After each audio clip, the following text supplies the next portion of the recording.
Salut, j'espère que vous allez bien. Aujourd'hui on se retrouve pour le test de la barre de son Samsung HWQ600C. C'est vraiment une barre de son incroyable que j'ai testée pendant plusieurs mois. Et maintenant je vais vous dire mon point de vue sur cette barre de son. N'hésitez pas à liker cette vidéo, pensez bien à vous abonner et on est parti. Et maintenant on se retrouve pour l'unboxing de cette barre Samsung Q60C.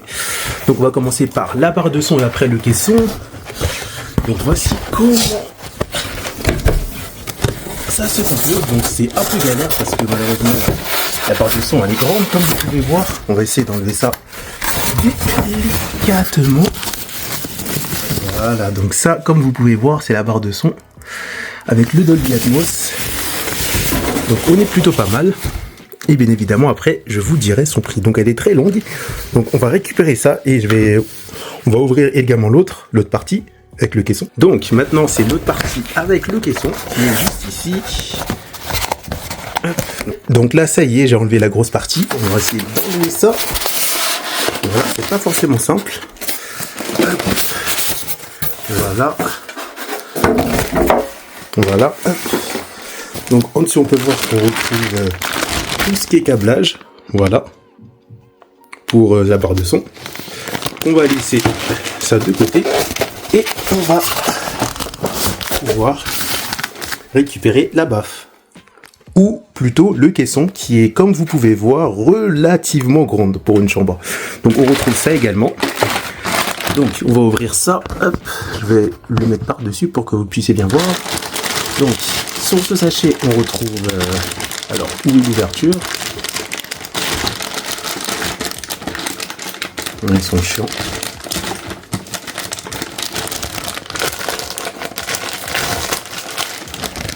Alors, on retrouve déjà le câble, donc un câble à connecter directement à la télé, un câble d'alimentation c'est normal, un autre câble comme ça, donc je crois qu'on a un câble pour le caisson et pour la barre de son. Ensuite, on continue ici. Ah, j'avais oublié, on a aussi une petite télécommande qui est fournie, c'est très sympa de leur part, mais bon, vu que moi j'ai une télécommande Samsung, a priori, je pense que ma télécommande va être compatible. Mais en tout cas, on a une télécommande pour la baffe. Ça, c'est sympa. On retrouve les piles de la télécommande. On retrouve bien sûr la petite notice. On retrouve encore ceci, qui est encore lié au câble d'alimentation. Un truc pour faire attention. Et on retrouve ça. Je ne sais pas ce que c'est. Ah, j'ai envie de voir ce que c'est. Qu'est-ce que c'est que ça ? Ah, ça c'est pour placer la barre de son. Donc voilà, maintenant on se retrouve dans la partie test.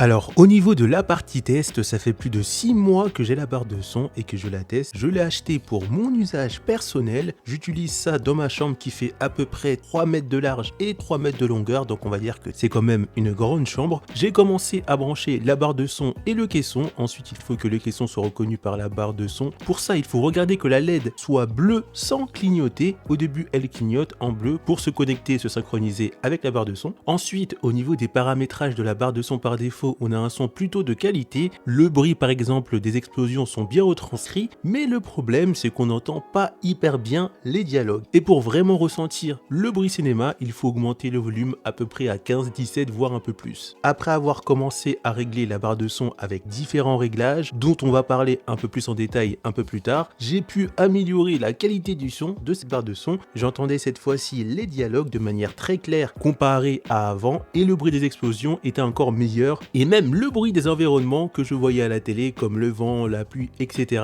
J'avais l'impression d'être à l'endroit que je voyais à la télé et c'est vraiment impressionnant. Maintenant on va parler des différents modes de cette barre de son dont certains sont accessibles directement depuis ma télé Samsung mais la plupart sont accessibles uniquement en utilisant la télécommande fournie. On commence avec le premier mode, le mode standard qui reproduit le son de manière fidèle sans effet spécial supplémentaire, idéal pour regarder des chaînes télé, dialogues YouTube, contenu non cinéma quoi. On a le mode surround, désolé de mon anglais qui est pas terrible, mais j'ai pas trop l'accent anglais, qui permet de transformer n'importe quelle source en son surround élargi. Donc ça va amplifier les effets du son autour de toi. La chose que vous devez savoir, c'est que le son, c'est une onde qui se propage dans la pièce et ça va amplifier cet effet. Et c'est idéal pour les films, séries, scènes d'action. Le mode Game Pro, c'est un mode dédié aux jeux vidéo avec des effets plus précis pour localiser les sons, accentuation des bruits d'impact, dialogue de jeu un peu renforcé. Idéal pour les possesseurs de consoles ou bien de PC. On a également le mode adaptative son, ça analyse ce que tu regardes et ça ajuste automatiquement en fonction des voix, en fonction des basses et en fonction des effets. Ça peut être idéal si jamais tu as la flemme de changer de mode en fonction de ce que tu regardes. Cette barre de son est aussi compatible DTS-X et Dolby Atmos, mais ça s'active automatiquement si le contenu que vous regardez, film, série ou dessin animé, le supporte. Ce qui va permettre, en fonction de la barre de son que vous avez, d'avoir un son qui sort de différents endroits. Ça peut être derrière, à gauche, sur les côtés, devant, en haut, en bas. Maintenant, on va parler des autres paramétrages possibles de cette barre de son qui sont uniquement accessibles avec la télécommande sur la barre de son. On commence avec le mode Voice Enhance, désolé de mon anglais qui est pas terrible. Ça amplifie les dialogues, idéal si tu entends mal les voix pendant les explosions ou même de manière générale. C'est un des modes que j'ai utilisé pour améliorer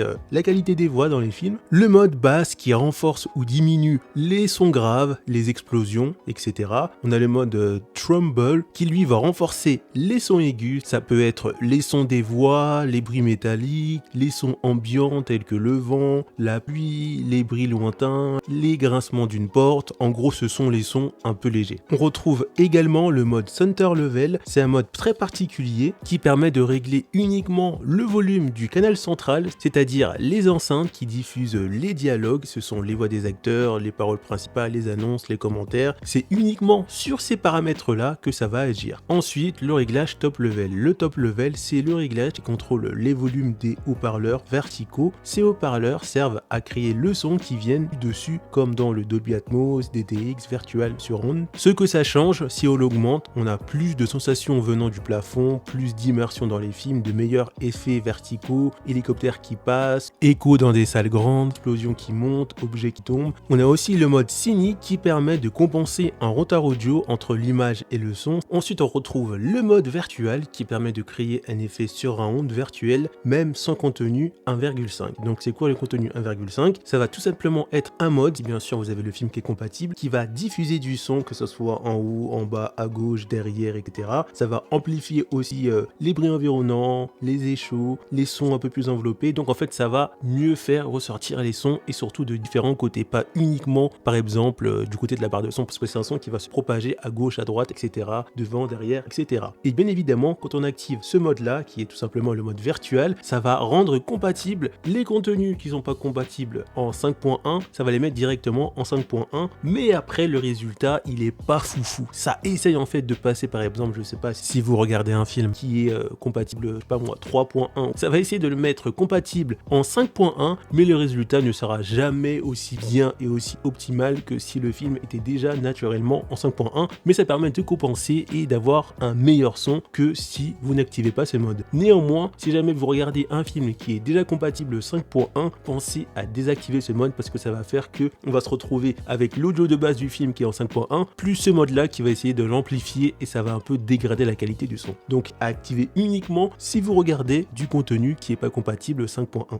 Le Night Mode, c'est un mode spécial conçu pour regarder des films sans déranger les voisins ou les autres personnes de la maison. Il va modifier le son pour qu'il soit plus doux, moins puissant tout en gardant les voix claires. En gros, ça va réduire fortement les basses, moins d'explosions, moins de vibrations, moins de boom, etc. Au niveau de la partie gaming, franchement, je m'attendais pas à ça. Que ça soit au niveau du son de l'impact des balles, au niveau du son des explosions, etc. C'est incroyable. Et au niveau des petits bruits, comme la pluie, le vent, etc., la barre de son accentue tous ces bruits. Et j'ai l'impression de ressentir ça comme si j'étais à l'intérieur de ma télé. En plus, on peut activer le mode gaming pour optimiser encore mieux le son. On peut également connecter cette barre de son en Bluetooth ou bien sur un autre appareil avec un câble USB parce qu'on a un port USB dessus. Ça peut être intéressant. Côté Bluetooth, j'ai essayé de connecter ma console portable, le Steam Deck dessus. C'était plutôt pas mal. J'ai pas remarqué un décalage entre le son de mon Steam Deck et la retransmission de ce son sur la barre de son. Donc c'est plutôt pas mal. On peut également coupler le son des haut-parleurs d'une télé Samsung Samsung compatible avec la barre de son et son caisson. Ça fonctionne plutôt bien, mais moi je remarque pas une grosse différence entre utiliser le son de la télé Samsung plus celui de la barre de son et le caisson, ou bien uniquement le son du caisson et de la barre de son. Du coup, je préfère rester sans cette option, mais c'est compatible et ça peut être intéressant. Au niveau de mon test, j'ai trouvé cette barre excellente au niveau de la retransmission des sons aigus et graves. J'ai pu redécouvrir mes films et séries avec une meilleure immersion une fois que j'ai bien réglé cette barre de son. Néanmoins, on a des défauts majeurs sur cette barre de son. Par exemple, le fait que cette barre de son, on peut pas gérer les différents paramètres sur son téléphone que sur le tout petit écran de la barre de son. C'est vraiment dommage. On ne peut pas connecter cette barre de son en Wi-Fi. Au niveau de l'audio 5.1, ça reste correct au niveau du prix. Mais pour avoir un vrai audio 5.1, il faut rajouter des enceintes supplémentaires. Mais pour le prix, ça reste correct. Et pour finir, le dernier défaut, après c'est vraiment pour les personnes qui aiment bien tout régler et bidouiller, manque de paramétrage pour optimiser encore mieux la barre de son. Au niveau des avantages, un excellent rapport qualité-prix en promotion, idéal pour une chambre, une fois la barre de son bien calibrée, bien réglée. L'immersion est plutôt incroyable, surtout si on n'a jamais eu de barre de son. Et pour finir, faut-il acheter cette barre de son? Pour moi, oui, si c'est pour un petit salon ou bien une chambre, mais si vous souhaitez utiliser cette barre de son dans un grand salon, là par contre, ça risque d'être limité. Il va falloir opter pour une barre de son plus puissante ou du haut de gamme. En tout cas, c'est une barre de son avec un excellent rapport qualité-prix. Je mettrai le lien de cette barre de son dans différents sites avec une promotion parce qu'en plus c'est le Black Friday qui termine bientôt. On arrive à la fin de cette vidéo. Si ça vous a plu, pensez bien à liker et à vous abonner et on se retrouve pour d'autres tests et unboxing. À plus!